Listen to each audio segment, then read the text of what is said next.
বন্ধু, তোর তো আজকে সুবর্ণ সুযোগ। আজকে কিন্তু তুই অনেকগুলা টাকা পাইতে পারছিস কি কি? কর কেমনে?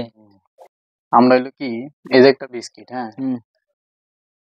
এই যে কাপটা, যদি কাপটা না সরায়া, মানে কাপটা যদি হাত দিয়া না ধরে বিস্কুটটা খাইতে পারস, তাহলে তোর দেবো 100 টাকা। দে টিয়াটা দে।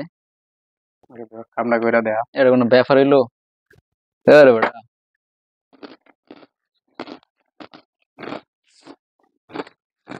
লাগে দিঘা। দাঁড়া, কোনো ব্যাপার হইলো? আরেকটা চ্যালেঞ্জ আছে।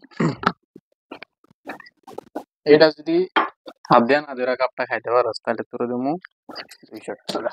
200? তাহলে এটাও নিয়ে আই। দেয়া। হুম। এই আমার একটা কাপ আছে, হ্যাঁ, তুই ভালো এটা নিচে আইনা দে। এটা নিচে আইনা দিলে তোর দেয়া দিচ্ছে আসল কাহিনী। তার নিচে কিছু নাই। 200 না? যতটি আছে বার কর, সব টিয়া নিয়ে এইটাও জিতে গেলি তো। আচ্ছা, ব্যাপার যা দিবি তাই আমার। এইটা কর, তোর নগদে 500 টাকা। 500 টিয়া। তো এখন সিক্রেটটা কি দেখাই আগের দিতাম আমি? গুলো তাহলে দিচ্ছ তো আগের দেখা, গুলো তো জিতছি, এটা দিয়ে আমার আই পাবো। সিক্রেটটা তাহলে দেখাই দিই দেখা তাহলে। বলে দেখা, এবার দেখবি আমার আসল কাহিনী। দেখা। সু মাতা সু কালীগুত্তর গু, যে বিস্কিট আছে সেই বিস্কিট আমার হাতে আইসা পর আইসা পর আইসা পর, এই যে বিস্কিট দেখি এমনি। দেখছস? আরে সব ভালো আমার লাগে। লাগলো ব্যাপার। এটা তোর লাগে না। ব্যাপার আসতে বুঝা।